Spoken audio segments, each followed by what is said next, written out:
কিন্তু আমাদের এখন অ্যাডভান্স জাভা টার্গেট হচ্ছে ওয়েব ভিত্তিক কাজ করা। স্টার্ট করছেন? তো ওয়েব ভিত্তিক কাজ করা। তো আমাদের ওয়েব ভিত্তিক কাজ করার আউটপুট দেখতে হয় একমাত্র ব্রাউজারের মাধ্যমে। একটা ব্রাউজার, সেটা ক্রোম হইতে পারে, মজিলা হইতে পারে, এস হইতে পারে, এনিথিং, যে কোনো একটা ব্রাউজারে আমরা আউটপুট দেখবো। তো অ্যাজ লাইক যেরকম আমরা ইউএমএস এ দেখি একটা আউটপুট আসছে, বা ফেসবুক.কম বলেন, ফেসবুকে যদি অ্যাপ আছে, বা যদি আমরা ওয়েব ভিত্তিক যেগুলো দেখি তো ব্রাউজারের মাধ্যমে দেখি। তো আমাদের টার্গেট হচ্ছে আমাদের কোনো একটা ওয়েব ভিত্তিক প্ল্যাটফর্ম তৈরি করা। তো এই প্ল্যাটফর্ম বানাতে গেলে আমাদের কোনো না কোনো একটা ফ্রেমওয়ার্কের সহযোগিতা নিতে হবে। তো সবচেয়ে মোস্টলি কমন ফ্রেমওয়ার্ক হচ্ছে স্প্রিং ফ্রেমওয়ার্ক। বাট স্প্রিং শুধুমাত্র একমাত্র ফ্রেমওয়ার্ক না, আমাদের জাভাতে আরো অনেক রকমের ফ্রেমওয়ার্ক আছে।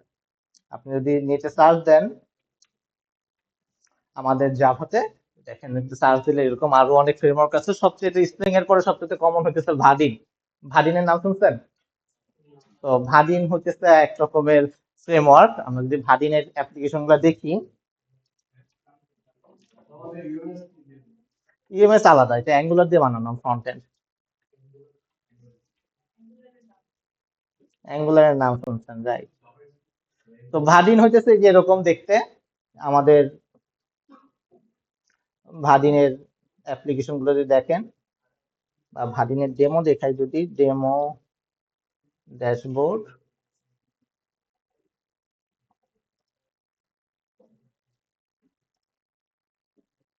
ভাডিনের ড্যাশবোর্ড গুলো দেখতে অনেকটা এরকম টাইপের হয় আর কি। ঠিক আছে? তো হ্যাঁ, যদি আপনি এই ফ্রেমওয়ার্ক ব্যবহার করেন তাহলে আপনি এখানকার কম্পোনেন্ট ব্যবহার করতে পারবেন। ঠিক আছে? তো প্রাইম ফেসেস এক রকমের ফ্রেমওয়ার্ক।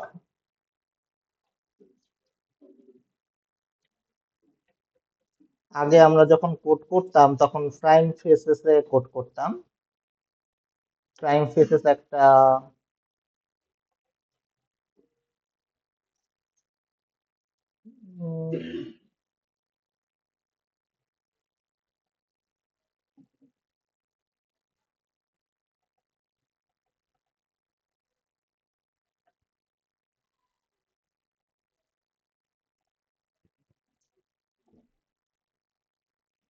এই যে এটা একটা ফ্রেমওয়ার্ক দিয়ে বানানো, এটাও জাভা দিয়ে বানানো। তো আপনি জাভার কম্পোনেন্ট ব্যবহার করতে পারবেন। এটা রিয়েক্টের আইকন দেখাইতেছে, বাট জিনিস একই, জাভাতেও এটা আছে। ঠিক আছে? তো বেসিক্যালি আপনাকে এখন চয়েস করতে হবে যে আপনি কি দিয়ে আসলে বানাইতে যাচ্ছেন। আপনার কোন একটা ফ্রেমওয়ার্ক চয়েস করতে হবে, যেরকম আমরা জাভাকে চয়েস করছিলাম, সেরকম আমাদের ওয়েব ভিত্তিক কাজের জন্য আমাদের একটা ফ্রেমওয়ার্কে চয়েস করতে হবে। তো এইগুলা মানুষজন ব্যবহার করে, করে না তা না। খুবই মোস্টলি কমন হইতেছে প্রাইম ফেসেস ব্যবহার করে। ভাডিন যেহেতু একটু পেইড জিনিস, পেইড, ভাডিনের ইউজ করতে টাকা লাগে আর কি। ভাডিন যদি দেখেন, ভাডিনের অনেক টাকা লাগে। ভাডিন কই, ভাদিনের প্রাইসিং এ যদি যাই, এখানে দেখবেন যে এই বিশাল টাকা পয়সা চায় বসে আছে আর কি। ভাদিন ফ্রি না আর কি, এর জন্য এটা মানুষজন কম ব্যবহার করে আর কি। বেশিরভাগ মানুষই ফ্রি ভার্সন ব্যবহার করে আর কি। তো আমাদের এই কোর্সের টার্গেটে আমরা শিখবো হচ্ছে স্প্রিং। তো স্প্রিংটা কি? Spring, spring make Java simple, Java modern. আপনারা কি যেন এটা বানাইছেন, এরকম একটা অ্যানিমেশন দিচ্ছেন, প্রোডাক্টিভ, রিঅ্যাক্টিভ। ঠিক আছে? সে তার গুণগান গাচ্ছে আর কি। তো স্প্রিং দিয়ে জাভাকে সহজ করে ফেলছে আর কি। আমাদের আগে কি করতে হইতো, বিভিন্ন লাইব্রেরি অ্যাটাচ করতে। লাইব্রেরি অ্যাটাচ করার কথা মনে আছে কিনা আপনাদের? ডিপেন্ডেন্সিতে আমরা ব্লক অ্যাড করতাম। তো আমাদের যদি এরকম বিভিন্ন কম্পোনেন্ট যখন ব্যবহার করতে হইতো, আমাদের কি করতে হইতো, বিভিন্ন লাইব্রেরি থেকে কেনাকাটা করে নিয়ে এসে লাগাইতে হইতো আর কি। স্প্রিং কি করতো, স্প্রিং এই কমন সবকিছুকে একসাথে করে নিয়ে আসছে। যদি আমরা শুধুমাত্র স্প্রিং ব্যবহার করি তাহলে আমরা সবকিছু ব্যবহার করতে পারবো, অ্যাটাচড আর কি সবকিছুর সাথে। দ্যাটস ওয়াই আসলে স্প্রিং কে বলা হয় হইতেছে সবচেয়ে সিম্পল। ওকে ব্যবহার করলে পরে আমরা হচ্ছে অনেক কিছুর এক্সেস পাওয়া যায় আর কি। তো what spring can do, spring অনেক কিছু করতে পারে। মাইক্রো সার্ভিসের নাম আমরা এখনো জানি না। আমরা যে অ্যাপ্লিকেশন বানাইছি সেটা হচ্ছে মনোলিথিক অ্যাপ্লিকেশন। তো মনোলিথিকটা কি? মনোলিথিক হচ্ছে একটাই অ্যাপ্লিকেশন। আপনাদের কিন্তু সবার একটা করে অ্যাপ্লিকেশন, মাল্টিপল অ্যাপ্লিকেশন তো বানান না, রাইট? একটা প্রজেক্ট, একটাই প্রজেক্ট, একটা অ্যাপ্লিকেশন। প্রত্যেকটা প্রজেক্টের জন্য এক একটা অ্যাপ্লিকেশন। যখন আপনারা বড় হবেন আরো কিছু শিখবেন, তখন দেখবেন যে একটা প্রজেক্টের জন্য মাল্টিপল, মানে একটা অ্যাপ্লিকেশনের জন্য মাল্টিপল প্রজেক্ট তৈরি করতে হচ্ছে। যেমন আপনি ইউনিভার্সিটি ম্যানেজমেন্ট সিস্টেমের কথা চিন্তা করেন, ইউনিভার্সিটির কথা চিন্তা করেন, এটার মধ্যে অ্যাডমিশন সিস্টেম আছে, এটার মধ্যে ট্রানজেকশন সিস্টেম আছে, পেমেন্ট সিস্টেম আছে, এটার মধ্যে এইচআর সিস্টেম আছে, এটার মধ্যে পারচেস এর বিষয় দিয়ে আছে, সাপ্লাই চেইন ম্যানেজমেন্ট আছে, অনেকগুলা মডিউল আছে। ঠিক আছে, আপনারা তো শুধুমাত্র আপনাদের পার্টটুক দেখতেছেন, এক একজন যার পার্ট সে দেখে, এরকম অপশন আছে।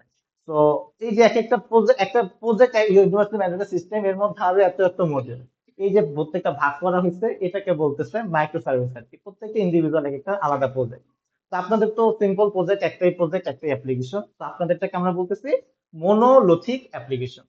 তো ইন ফিউচারে আমরা যখন মাইক্রো সার্ভিস দেখবো, তখন ওইটা দেখবো যে কিভাবে আসলে একটা প্রজেক্টকে আমরা আলাদা আলাদা করতে পারি। তো মনোলিথিক অ্যাপ্লিকেশন আর মাইক্রো সার্ভিস অ্যাপ্লিকেশন দুই রকমের আর্কিটেকচার আমরা সাধারণত দেখি। তো এটা দিয়ে ওয়েব সার্ভিস বানানো যায়, সার্ভারলেস, মানে কোনো সার্ভার লাগে না হোস্ট করতে, এরকম একটা অ্যাপ্লিকেশন বানানো যায়। এরকম অনেক রকমের ফিচার আসলে স্প্রিং এর আছে আর কি। আর স্প্রিং দিয়ে আমরা অনেক সহজে কাজ করতে পারি। সিম্পলিও বলতেছে যে দুই তিন লাইন লিখলে পরে নাকি কোড টোড হয়ে যায় আর কি। ও এসব কথাবার্তা বলার চেষ্টা করতেছে, দেখার চেষ্টা করবো আমরা আসলে এটা হয় কিনা। ঠিক আছে, এখানে কিছু যুক্তি যুক্তি দিচ্ছে, বলতেছে যে এটা অনেক ভালো টালো। ঠিক আছে, তো আসলে আমরা করলে বুঝতে পারবো আসলে, কারণ আমরা তো বেসিক জাভা কোড করছি, রাইট?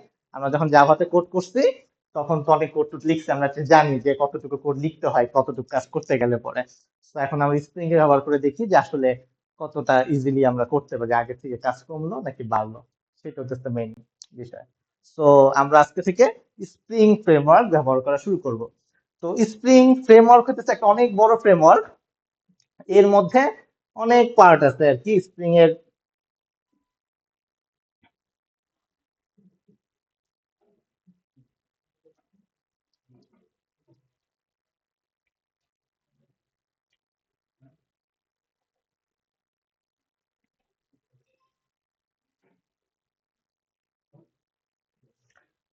স্প্রিং ফ্রেমওয়ার্কের মধ্যে আরো অনেক পার্ট আছে, যেমন জেডিবিসি।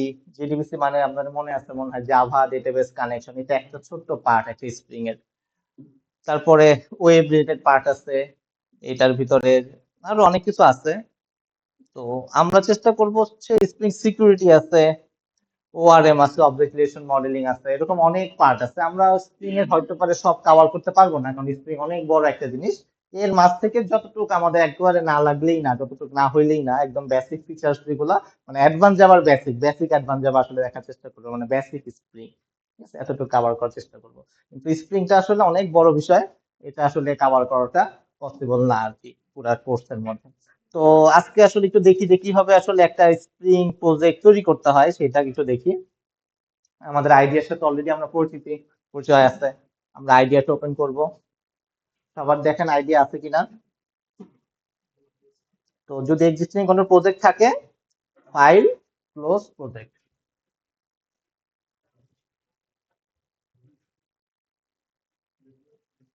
ওকে, সবাই এখানে চলে আসছি হোপফুলি। তো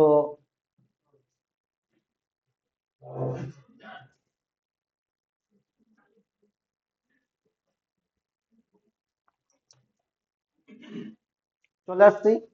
ওকে, তো আমাদের নতুন একটা প্রজেক্ট তৈরি করতে গেলে আমাদের যেতে হয় হচ্ছে নিউ প্রজেক্টে। তো আমাদের মনে আছে আমাদের বাম পাশে হচ্ছে অপশন গুলা থাকে, আগে আমরা যখন প্রথমে বেসিক জাভা যখন তৈরি করছিলাম, নিউ প্রজেক্টে সিলেক্ট করছিলাম, এরপর আমরা জাভা এফএক্স সিলেক্ট করছিলাম, রাইট? ওকে, তো আজকে আমরা চাচ্ছি হচ্ছে স্প্রিং ফ্রেমওয়ার্ক ব্যবহার করতে। তো আপনাদের প্রজেক্টে স্প্রিং রিলেটেড কোনো কিছু একটা থাকার কথা আছে কি? স্প্রিং বুট অথবা স্প্রিং ইনিশিয়ালাইজার বা স্প্রিং সামথিং কিছু একটা থাকবে, কিছু একটা থাকবে, আছে? স্প্রিং বুট আছে, তো সবাই স্প্রিং বুটটা সিলেক্ট করেন। আসছে সবার স্প্রিং বুট? আপনার স্প্রিং বুট? ওকে, ইনিশিয়ালাইজেশন ফেল, আপনার নেট নাই মনে হয়, মনে হয় নাই। তো আমারটা যেহেতু একটু ওল্ড সিস্টেম, মানে ওল্ড ভার্সনের পিসি, বা পিসি বলতেছি আইডি, দ্যাটস আমাকে স্প্রিং ইনস্টলেটর দেখাচ্ছে। তো এইটাতে যখন আমরা ক্লিক করব আমাদের এরকম একটা পেজ আসবে আর কি। তো এই যে পেজটা কোথা থেকে আসতেছে, এই পেজটা আসলে স্প্রিং এর একটা পেজ থেকে আছে, যেটা হচ্ছে start.spring.io। যদি আমরা এই পেজটাতে যাই, দেখেন এইখানে আমাদের এই যে আগে যেরকম লিখছিলাম গ্রুপ আর্টিফেক্ট, মনে পড়ে আমাদের প্রজেক্ট তৈরি করতে গেলে লিখতে হতো, এই জিনিসগুলো লিখে দিতেছে আর কি। তো বেসিক্যালি ও কি করতেছে, একটা ওয়েবসাইট দিয়ে দিচ্ছে একটা প্রজেক্ট জেনারেট করার জন্য। তো আমাদেরকে এই প্রজেক্টটা ও এখান থেকে জেনারেট করে আমাদের আইডিয়াতে নিয়ে দিতেছে। তো মেনলি এই প্রজেক্টটা ইনিশিয়ালাইজ করতেছে হচ্ছে স্প্রিং ইনিশিয়ালাইজার নামে একটা ওয়েবসাইট। এই ওয়েবসাইটটা আমাদের ওই আইডি ইন্টিগ্রেট করে নিচ্ছে। বেসিক্যালি ব্যাক এন্ডে কাজ করতেছে আসলে start.spring.io, এই ওয়েবসাইটটা আসলে ব্যাক এন্ডে কাজ করতেছে, মানে প্রজেক্টটা আসলে ও তৈরি করে দিতেছে। বুঝতে পারছেন? তো আমরা এটা এখান থেকে আসলে নিতেছি, আইডিয়া থেকে আসলে এই কাজটাই করতেছি এখানে যেটা করতেছি। তো প্রথমে আমাদের স্প্রিং এর আমাদের প্রজেক্টের একটা নাম দিতে হবে। প্রজেক্টের নাম হচ্ছে হ্যালো স্প্রিং।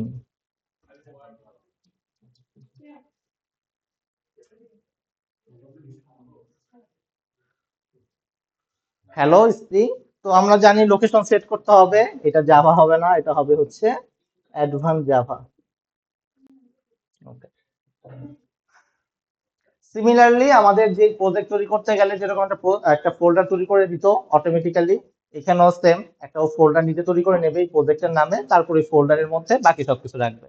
তো আমাদের ল্যাঙ্গুয়েজ অবভিয়াসলি জাভা। আমরা টাইপ হিসেবে ব্যবহার করি গ্রেডেল নাকি ম্যাভেন। ম্যাভেন, তো আপনারা গ্রেডেলও ব্যবহার করতে পারেন, কোনো সমস্যা নেই। ম্যাভেনও ব্যবহার করতে পারেন, তো আমি ম্যাভেন সিলেক্ট করলাম, যেহেতু আপনারা ম্যাভেনের সাথে use to, that's why ম্যাভেনটা select করলাম বিল সিস্টেম। এবার হচ্ছে গ্রুপ। গ্রুপের কথা আপনাদের মনে আছে আশা করা যায়। ডোমেনের রিভার্স, ঠিক আছে, যে কোনো একটা ডোমেইনের রিভার্স। তো আমাদের যদি ডোমেইন edu.edu.bd হয়, সেক্ষেত্রে আমরা লিখতে হবে bd.edu.su।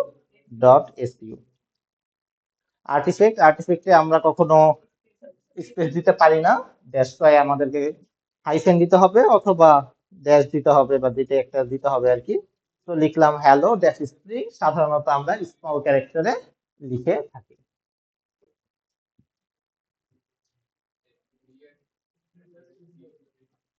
এতটুকু ওকে? কার কোনো কনফিউশন? প্যাকেজের নাম হয়ে গেছে আমাদের bd.edu.su.hello স্প্রিং, এটাও তো আমরা অলরেডি পরিচিত এইটা সম্পর্কে। যেদিকে জাভা ডেভেলপমেন্ট কিট আপনারা তিনটা ভার্সনের যে কোনো একটা ব্যবহার করতে পারেন, 17, 21, 23, ঠিক আছে, যে কোনো একটা ভার্সন ইউজ করলেই হবে হোপফুলি। যেটিকে হচ্ছে আমাদের এই প্রজেক্টের সাথে অ্যাটাচ করে দিবে। আর এটা হইতেছে জাভা হইতেছে আমাদের এই রান টাইম এনভায়রনমেন্ট কোনটা হবে সেটা। হ্যালো, লবিতে চলে আসছেন? আচ্ছা ঠিক আছে, নাম।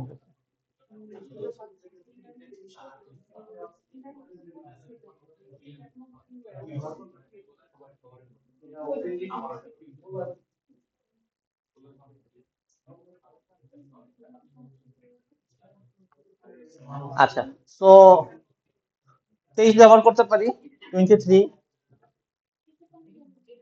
ঠিক আছে। প্যাকেজিং হচ্ছে জার অথবা ওয়ার্ড, যে কোনো একটা আমাদের ব্যবহার করতে হবে। আমরা অলওয়েজ সাধারণত জার সিলেক্ট করি, কারণ আমাদের ওয়ার্ডটাকে পছন্দ না। ঠিক আছে, সিলেক্ট জার নট ওয়ার্ড। ওকে। তো ওয়ার আর জারের মধ্যে বেসিক্যালি পার্থক্য আছে, যার একটা প্ল্যাটফর্মে কনভার্ট করে ফেলে পুরো প্রজেক্টটাকে, কম্বাইন করে, মানে জিপ যেরকম কাজটা করে জার সেম কাজটা করে আর কি। এটা কম্প্রেস করে একটা সিঙ্গেল জারে এনভায়রনমেন্টের ই করে ফেলে, এটাকে হোস্ট করাটা পরে ইজি হয় আর কি, ওয়ার্ড ফাইলের তুলনায় আর কি। দ্যাটস ওয়াই আমরা জার সিলেক্ট করব। এতটুকু বুঝতে পারছেন? তারপর হচ্ছে নেক্সট। নেক্সটে গেলে আপনাদেরকে কিছু ডিপেন্ডেন্সি সিলেক্ট করতে বলবে। আগে আমরা ডিপেন্ডেন্সি সিলেক্ট করছিলাম কপি পেস্ট করে, রাইট? এখন আমাদের কিছু অপশন দিয়ে দিচ্ছে, এখান থেকে আমরা জাস্ট চেক বক্সে সিলেক্ট করলেই আমাদের কিছু ডিপেন্ডেন্সি অ্যাড হয়ে যাবে। তো ফার্স্ট অফ অল হচ্ছে আমাদের যেহেতু এটা ওয়েব ভিত্তিক একটা প্রজেক্ট তৈরি করতে যাচ্ছি, দ্যাটস ওয়াই আমরা হচ্ছে ওয়েবকে সিলেক্ট করতেছি। ওয়েবের মধ্যে থেকে স্প্রিং ওয়েব, স্প্রিং ওয়েবটাকে সিলেক্ট করলাম। ঠিক আছে, ওয়েবের মধ্যে স্প্রিং ওয়েব, যেহেতু আমাদের প্রজেক্টটা ওয়েবে দেখাবো আর কি, ব্রাউজারে দেখাবো, আমাদের ব্রাউজার ভিত্তিক একটা পোস্ট, এর জন্য আর কি স্প্রিং ওয়েব সিলেক্ট করলাম। ওকে। আরেকটা হচ্ছে একটা ইঞ্জিন দরকার। আমাদের যে এইচটিএমএল সিএসএস যেগুলো আমরা রান করব, আমরা যে লিখবো, এটা লেখার জন্য তো আমাদের এই কম্পাইল করার জন্য কোনো একটা প্ল্যাটফর্মের প্রয়োজন আছে। দ্যাটস ওয়াই আমরা কি ইউজ করব, টাইম লিফ নামের একটা টেমপ্লেট ইঞ্জিন ইউজ করব।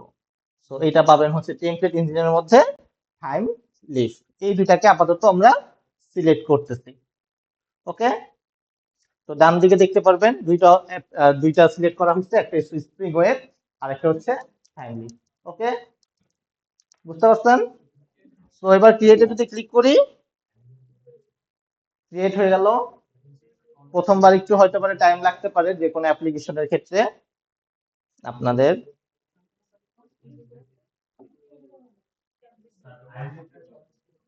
টেমপ্লেট ইঞ্জিন,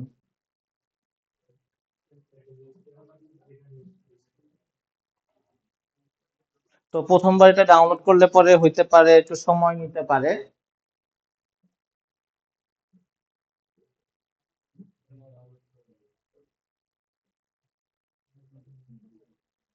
ওকে, রান করে ফেলছে। তো রান করলে পরে অ্যাজ ইট ইজ আপনারা দেখবেন উপরে একটা রান নামক একটা আইকন আছে, রাইট? আছে। সো যদি আমরা এটাকে রান করি, রান করলে দেখবেন যে এটা রান হচ্ছে। সো রান করলে সবার প্রথমে স্প্রিং নামক একটা ব্যানার দেখা যায়। স্প্রিং 3.4.3 এটা আমাদের ভার্সন। এখানে দেখবেন যে একটা পোর্টের কথা বলা আছে, Tomcat initialise with port 8080। Tomcat হচ্ছে একটা সার্ভার। ওকে, আমাদের প্রত্যেকটা মানে অ্যাপ্লিকেশন রান করতে কোনো একটা সার্ভারের প্রয়োজন হয়, যে কোন ইঞ্জিনে যে রান করবে, কোথায় যে প্রজেক্টটা রান করবে। তো বিভিন্ন রকমের সার্ভার আছে, ওয়াইল্ড ফ্লাই, তারপর রেড হ্যাট, অ্যাপাচি, এরকম অনেক সার্ভার থাকে। তো স্প্রিং এর সুবিধাটাই এটা যে এটার ভিতরে বিল্ট ইন সার্ভারটা দেওয়া থাকে। আপনি যদি পিএইচপি প্রজেক্ট করেন দেখবেন যে আপনার অ্যাপাচি ইনস্টল করে নিতে হইতেছে, আলাদাভাবে একটা সফটওয়্যার ইনস্টল করতে হচ্ছে ওই প্রজেক্টটাকে রান করার জন্য। বাট আমাদের জাভাতে স্প্রিং ফ্রেমওয়ার্ক দিয়ে ইউজ করলে পরে এই সুবিধাটা তারা দিয়ে দেয় যে আপনি যদি ডিপেন্ডেন্সি গুলো যেটা আমরা সিলেক্ট করলাম, এই ডিপেন্ডেন্সিটার মধ্যেই অলরেডি টমক্যাট সার্ভার ইনিশিয়ালাইজ করা থাকে, এমবেডেড করা থাকে। তো এটাতে কি হয়, আমরা প্রজেক্ট রান করলে ও নিজেই ওই সার্ভারটাকে অ্যাটাচ করা যেহেতু আছে, ওই সার্ভারের মধ্যে নিজেকে রান করে ফেলে। তো এটা হচ্ছে স্প্রিং এর সবচেয়ে বড় সুবিধা আর কি, যে আমাদের আলাদা কোনো সার্ভার ইনস্টল করতে হচ্ছে না, আলাদা কোনো কনফিগারেশন করা লাগতেছে না। আমাদের যেই প্রজেক্টটা, এই প্রজেক্টের মধ্যে Tomcat server built in embed করা থাকে, যে আপনি যে কোনো প্রজেক্ট রান করলে এটার ভিতরে একটা এমবেডেড সার্ভার দেওয়া থাকে। তো আপনি যখনই যেখান থেকে রান করেন না কেন, ওই প্রজেক্টের মধ্যে অলরেডি একটা সার্ভার আছে, আপনি যে কোনো জায়গা থেকে এটা রান করতে পারবেন। আদার কোনো আদার যে প্রোগ্রামিং ল্যাঙ্গুয়েজ আছে, পিএইচপির কথা বলেন বা জাভাস্ক্রিপ্টের কথা বলেন, এদের ক্ষেত্রে আমাদের আলাদা সার্ভার ইনস্টল করতে হয়, অ্যাপাচি সার্ভার ইনস্টল করতে হয়, বা জ্যাম্পের মাধ্যমে আপনি সাধারণত আলাদা সার্ভার ইউজ করেন। তো ওইটার প্রয়োজন হয় না আর কি আমাদের এটার ক্ষেত্রে, কারণ এটা এই প্রজেক্টের মধ্যে বিল্ট ইন সার্ভারই থাকে যেটা রান করে দিচ্ছে প্রজেক্টটা। তো এটা হচ্ছে হোস্ট করা বা এটা নিয়ে কাজ করাটা ইজিয়ার হয় আমাদের জন্য। তো এই সার্ভারটা কি করছে, টমকেট হচ্ছে আমাদের সার্ভার। এই সার্ভারটা স্টার্ট হয়েছে 8080 পোর্টে, দেখতে পাচ্ছেন? 8080 পোর্টে। তো এখানে দেখতে পাচ্ছি যে টমকেট started on port 8080 with context path slash. Slash হচ্ছে বাই ডিফল্ট একটা পাথ থাকে, যে স্ল্যাশ নাম্বার একটা ফাইল থাকে, যে স্ল্যাশ বলে হচ্ছে ইন্ডেক্স ফাইলকে। যে কোনো ফাইল যদি না থাকে, আমাদের সবার প্রথমে টার্গেট করে হচ্ছে ইন্ডেক্স নামক যদি কোনো ফাইল থাকে সেই ফাইলটা। তো আমাদের একটা সার্ভার রান হয়েছে, যে started hello application spring application, এত সেকেন্ডের মধ্যে কোথায় রান হয়েছে, 8080 পোর্টে একটা সার্ভার রান হয়েছে। তো আমরা দেখি আসলে রান হয়েছে কিনা। তো আমরা যদি যাই আমাদের ব্রাউজারে, আমরা বলতেছিলাম আউটপুট অলওয়েজ ব্রাউজারে দেখতে পারবো। তো ব্রাউজারে গেলে পরে দেখতে পারবেন লোকাল হোস্ট :8080 একটা পোর্ট। এই পোর্টে যদি যাই, আমাদেরকে বলতেছে হোয়াইট লেভেল এরর পেজ। ঠিক আছে, এটা আসা মানেই হচ্ছে আপনার প্রজেক্টটা সাকসেসফুলি রান করছে। এরর পেজ আসার কারণ কি? কারণ আপনার কোনো ইন্ডেক্স পেজ নাই। আমরা বলতেছিলাম যে একটা ইন্ডেক্স পেজ লাগবে, ও কি দেখাবে আসলে, একটা প্রজেক্ট একটা রান হয়েছে, একটা স্টার্টিং পয়েন্ট তো লাগবে আমার। কিন্তু আমাদের ওয়েবের কোনো স্টার্টিং পয়েন্ট নাই, কোনো ইন্ডেক্স পেজ নাই। দ্যাটস ওয়াই আমাদের এটাকে এরর পেজ বলতেছে, বাট সার্ভারটা ওপেন হয়েছে, আমাদের প্রজেক্টটা স্টার্ট হয়েছে। বুঝে গেছে? কারো কোনো প্রবলেম? যদি আপনি প্রজেক্টটা ক্লোজ করে দেন, ধরেন আপনি প্রজেক্ট ক্লোজ করে দিচ্ছেন, প্রজেক্ট ক্লোজ করে দিলে দেখবেন এটা রান করতেছে না। ঠিক আছে, এটা ক্লোজ হয়ে গেছে, এটা ঘুরতেছে, ঠিক আছে, এরর দিতেছে, মানে এটা ক্লোজ হয়ে গেছে। আপনাদের বাসায় গেলে এরকম প্রবলেম হতে পারে। কি প্রবলেম হতে পারে? আপনাদের এই রানের এখানে দেখবেন একটা ট্যাব খোলা হয়েছে, ঠিক আছে, আমি যদি আবার রান করি, এরকম হইতে পারে আপনাদের এখানে মাল্টিপল ট্যাব ওপেন হয়ে যেতে পারে। ঠিক আছে, এটা হওয়ার চান্স থাকতে পারে আপনাদের বাসায় যখন রান করবেন, তখন খেয়াল রাখবেন তখন এটা রান হবে না। ঠিক আছে, তখন এটা কনফ্লিক্ট দেখাবে, তো তখন একটা ট্যাব খুলে মানে দুইটাই ক্লোজ করে দিয়ে আবার রান করতে পারেন। ঠিক আছে, তো আমার এখানে এই প্রবলেম দেখাচ্ছে না, বাট সামটাইমস এই প্রবলেমটা হইতে পারে। ঠিক আছে, তো যখন হবে তখন জাস্ট সিম্পলি এটাকে ক্লোজ করে টার্মিনেট করে দিবেন। টার্মিনেট করে দিয়ে আবার যদি স্টার্ট করেন, হোপফুলি রান করবে। বুঝা গেছে? ওকে, তো একটা ইন্ডেক্স পেজ নিয়ে আসি, কিভাবে আনতে পারি। আমাদের সেই সোর্স ফোল্ডার চলে আসছে। সোর্স ফোল্ডারের মধ্যে আমাদের যাবতীয় সবকিছু থাকে। রাইট ক্লিক, ডাবল ক্লিক করতেছি। এখানে দুইটা ফোল্ডার আছে, আগে মেইন ফোল্ডার ছিল শুধুমাত্র, এখন মেইন এবং টেস্ট দুইটা ফোল্ডার আছে। তো টেস্ট ফাইলটা নিয়ে আমরা পরে কাজ করব, এটা আপাতত অ্যাজ ইট ইজ রেখে দিচ্ছি, যে টেস্ট কি জিনিস পরে দেখব। তো মেইনের মধ্যে দেখেন আমাদের আগে দুইটা ফোল্ডার ছিল, একটা জাভা, একটা রিসোর্স। তো আমরা অলরেডি এটার সাথে পরিচিত। তো জাভার মধ্যে দেখেন অ্যাজ ইট ইজ আগের যেরকম একটা মেইন অ্যাপ্লিকেশন ছিল সেটাই আছে। দেখেন আমি বলছিলাম যে সকল জাভা প্রজেক্টে একটা লাইন অবশ্যই থাকবে, পাবলিক স্ট্যাটিক ভয়েড নেই, এই লাইন কিন্তু অবশ্যই আছে। ঠিক আছে, এখান থেকেও বলতেছে যে একটা অ্যাপ্লিকেশন রান করতে হবে, স্প্রিং এর মেকানিজমে প্রজেক্টটাকে রান করতেছে। ওকে, তো এটার মধ্যে আদার্স আর কোনো ফাইল টাইল নাই। ওকে, তো যদি রিসোর্সের মধ্যে যাই, এখানে দেখেন স্ট্যাটিক একটা ফোল্ডার আছে যেটার মধ্যে কোনো কিছু নাই। টেমপ্লেটস একটা ফোল্ডার আছে যেটার মধ্যে কোনো কিছু নাই। আরেকটা পার্ট আছে হচ্ছে অ্যাপ্লিকেশনস ডট প্রপার্টিজ, এটার মধ্যে হচ্ছে একটা নাম দেওয়া আছে, আমাদের প্রজেক্টের নাম দেওয়া আছে হ্যালো স্প্রিং। তো এটা হচ্ছে আমাদের প্রজেক্টের কনফিগারেশন রিলেটেড কোনো আহ, যদি চেঞ্জেস লাগে সেটার ক্ষেত্রে, যেমন আমাদের এই প্রজেক্টটা রান করতেছিল কত নাম্বার পোর্টে, 8080। মনে করেন আমাদের মন চাইলো যে না, আমরা 8080 তে না, আমরা রান করবো হচ্ছে 9090তে, আমাদের মন চাইতেই পারে, রাইট? তো আমরা তখন এখানে লিখতে পারি server dot port equal to 9090। তো আপনি যদি এখন রান করেন, এই প্রজেক্টটা 9090 পোর্টে রান করবে, যদি পোর্টটা অ্যাভেলেবল থাকে। অনেক সময় দেখা যাবে যে আপনাদের প্রজেক্টে অন্য কোন অ্যাপ্লিকেশন এই পোর্টটাকে দখল করে রাখতে পারে, এই পোর্টটা অন্য কেউ ব্যবহার করতেছে, তখন আপনাদের এখানে এসে এই সার্ভার ডট পোর্টটা চেঞ্জ করে দিতে হবে। যদি লেখা থাকে যে অলরেডি ইউজ করতেছে এই পোর্টটা কেউ, তখন এইটা কনফিগার করে নতুন অন্য আরেকটা পোর্ট দিলে পরে ওই পোর্টে যে আপনার প্রজেক্টটা রান করবে।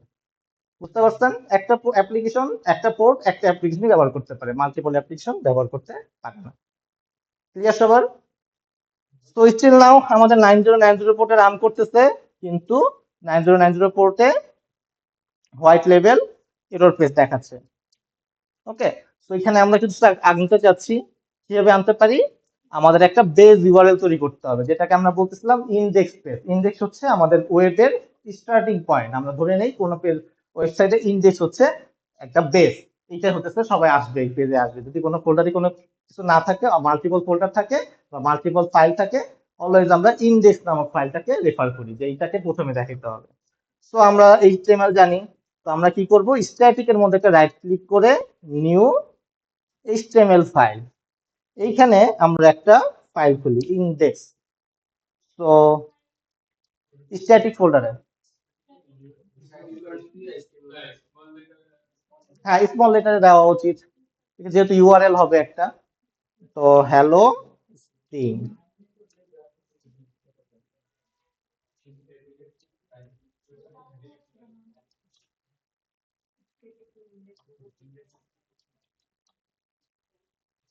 Welcome to string. ওকে, তো এটা দেখলাম। আমরা যদি চাই ইমিডিয়েটলি কোনো আউটপুট দেখতে, আমরা চাইলে উপরে দেখেন ডান দিকে একটা আইকন আছে ইন্টিরিজার, দেখতে পেয়েছেন? এখানে যদি দেখি, এটাকে মিনিমাইজ করে রাখি, এখান থেকে আমরা ইমিডিয়েট আইকন গুলা মানে আউটপুটটা দেখতে পারবো। মনে করেন যে হুম, এই যে ডান দিকে উপরে, এটা কাস্টম নাড়াইলে পর উপরে ডান দিকে একটা অপশন আসবে। তো মনে করেন আমি এখানে আরেকটা লাইন লিখতে পারি,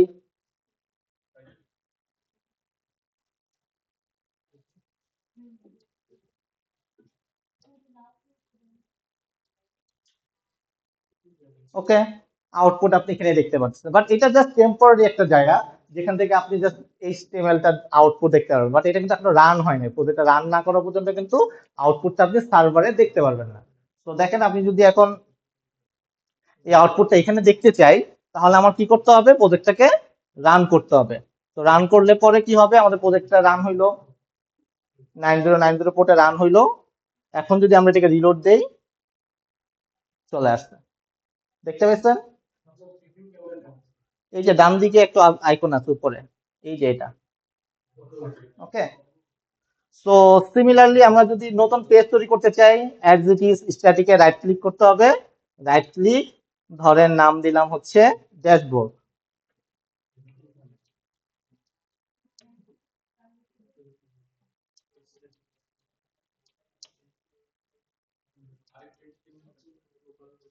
সিমিলারলি রাইট ক্লিক করে নতুন একটা পেজ তৈরি করে দিচ্ছি।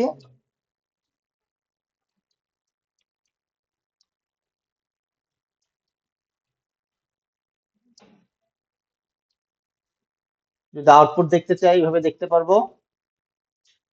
যদি আমরা এখন নতুন পেজে যাইতে চাই, এখানে ড্যাশবোর্ড লিখলে পরে চলে আসবে, /dashboard.html, this is dashboard. Okay, dashboard থেকে যদি আমরা হোমে যেতে চাই, এখানে জাস্ট একটা লিঙ্ক করে দিলেই হবে, আপনি অলরেডি পারেন মনে হয় এগুলা।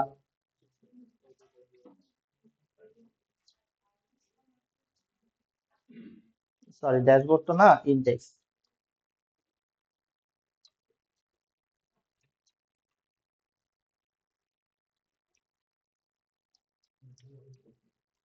আমি এইচটিএমএল অতটা ভালো পারি না, ঠিক আছে, তো যতটুকু বেসিক ততটুকু দেখাইতে পারবো আর কি। ওগুলো ওয়েব এন্ড ইন্টারনেট প্রোগ্রামিং কোর্সে দেখাবে বেটার। হ্যাঁ, নামানো যায়। এই যে ইন্ডেক্সে গেলে ইন্ডেক্সে দেখাচ্ছে, সিমিলারলি আপনি যদি ইন্ডেক্সে যে সেম জিনিস দেখাইতে চান,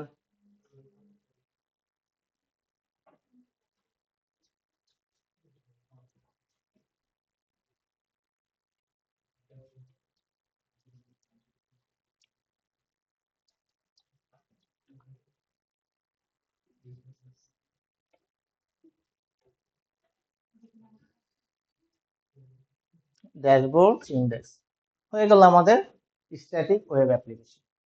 শেষ অ্যাডভান্স জাভা।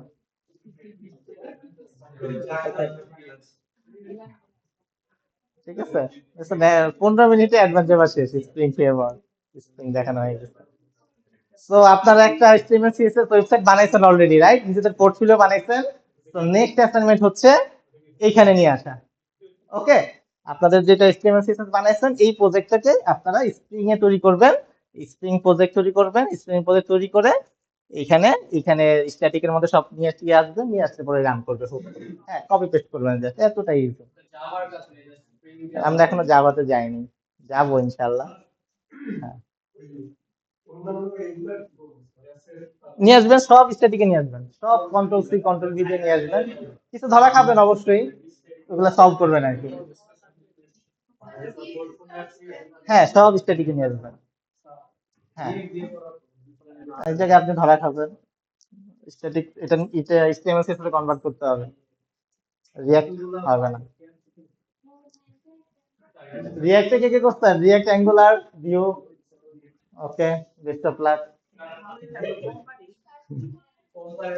বললাম যে এই কোডগুলাকে, মানে আপনার যে পোর্টফোলিওর কোডগুলাকে সব এখানে নিয়ে আসতে হবে, এই প্রজেক্ট তৈরি করে স্ট্যাটিকের মধ্যে সব ফাইলগুলো রাখবেন এবং যা এরর টেরর আছে সলভ করবেন, করে প্রজেক্টটা স্প্রিং এর মাধ্যমে, মানে এই প্রজেক্টের মাধ্যমে রান করবেন, স্প্রিং ফ্রেমওয়ার্কের মাধ্যমে রান করবেন। এটাই হচ্ছে পরবর্তী অ্যাসাইনমেন্ট। হ্যাঁ, আসতেছে। ঠিক আছে, সবাইকে থ্যাংক ইউ। /ড্যাশবোর্ড তাহলে আসবে না, ড্যাশবোর্ড HTML দিতে হবে।